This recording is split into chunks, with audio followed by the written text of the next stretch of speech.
Elle mourut mystérieusement, sans que la cause exacte de sa mort ne soit connue. C'est l'histoire tragique de Fama, qui était une jeune femme belle et respectée, mariée à Falou. Elle était connue pour sa bravoure et son dévouement. Elle prenait soin de son mari, de leurs enfants, mais aussi de toute la grande famille dans laquelle elle vivait. Sa belle-mère, ses beaux-frères et belle-sœur. Mais un jour, Fama tomba gravement malade. Elle se plaignait de douleurs aiguës au ventre. La famille l'amena dans plusieurs hôpitaux, mais aucun médecin ne parvint à diagnostiquer ni guérir son mal. En désespoir de cause, sa belle-mère accepta qu'un guérisseur réputé intervienne.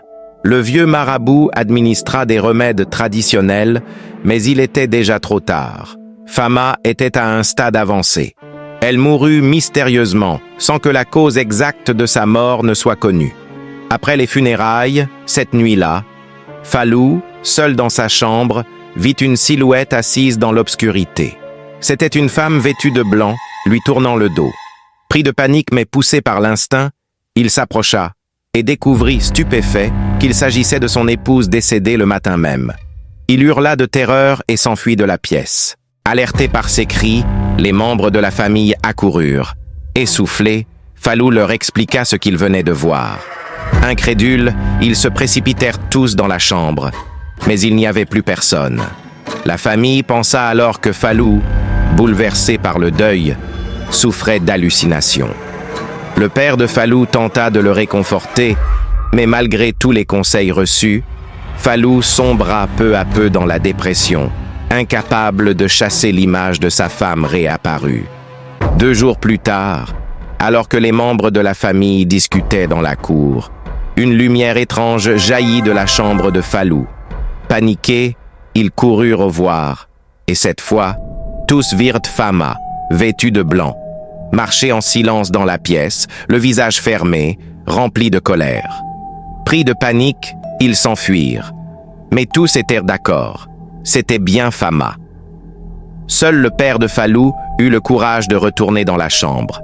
Il vit Fama aller et venir, tentant de s'exprimer sans qu'aucun son ne sorte de sa bouche. Comprenant la gravité de la situation, le père de Falou contacta un ami qui le mit en relation avec une femme saltiguée, devineresse traditionnelle. Falou, son père et son petit frère se rendirent chez elle. Après avoir écouté attentivement leur histoire, la saltiguée sourit calmement, sortit ses chorisses, prononça des incantations, puis remit une eau bénite au père de Falou. « Si elle réapparaît, dit-elle, lavez-vous avec cette eau et appelez-moi.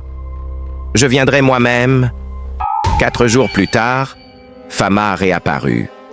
Non pas dans la chambre, mais dans la cour familiale, comme si elle cherchait à parler, mais toujours sans voix.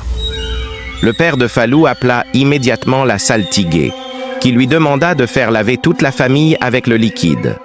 Après le bain rituel, Fama disparut. Le lendemain, la saltiguée arriva à la maison. Elle resta dans la cour toute la journée à discuter avec la famille. Le soir venu, elle demanda à tous de passer la nuit dans une autre pièce. Elle, seule, dormirait dans la chambre de Falou et Fama. Tard dans la nuit, des cris terribles retentirent depuis la chambre. Puis, soudainement, le silence. Inquiets, Falou et sa mère se précipitèrent vers la pièce. La saltiguée les accueillit, calme, et leur dit « Fama m'a parlé, je vous expliquerai demain. » Au lever du jour, la mère de Falou réunit toute la famille. La saltiguée prit la parole. La mort de Fama n'était pas naturelle. Elle a été provoquée par des moyens mystiques, par un membre de cette famille. Un silence de plomb tomba. Elle m'a révélé le nom du coupable, poursuivit-elle. Mais, pour ne pas diviser cette famille, je ne le révélerai pas. Tous se regardèrent, suspicieux. Si vous souhaitez réellement connaître le coupable, continua la saltiguée, je peux vous remettre des gris-gris. Celui ou celle qui est responsable deviendra d'abord aveugle, puis paralysé, et finira par mourir. Après un moment d'hésitation, tous acceptèrent. Avant de partir, La saltiguée rassura le père de Falou. « Ne t'inquiète pas, Fama ne reviendra plus, mais en ce qui me concerne, ma mission est terminée. » 2 mois s'écoulèrent. La vie semblait avoir repris son cours. Mais un jour, la grand-mère de Falou fut frappée par une paralysie soudaine. La famille pensa que cela était dû à son âge avancé. Puis, un matin, alors qu'il prenait le petit déjeuner, des hurlements sortirent de sa chambre. Tous accoururent. La grand-mère, aveugle, criait « Où est Falou? Il faut que je lui parle !» Falou s'approcha. « C'est moi !» répondit-il.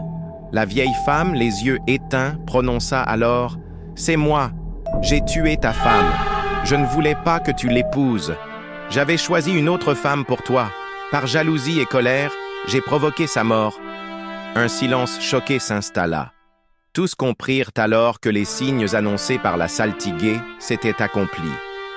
Quelques jours plus tard, la grand-mère mourut à son tour, emportée par les conséquences de ses propres actes. Comme quoi, le mal retourne toujours à celui qui l'a causé.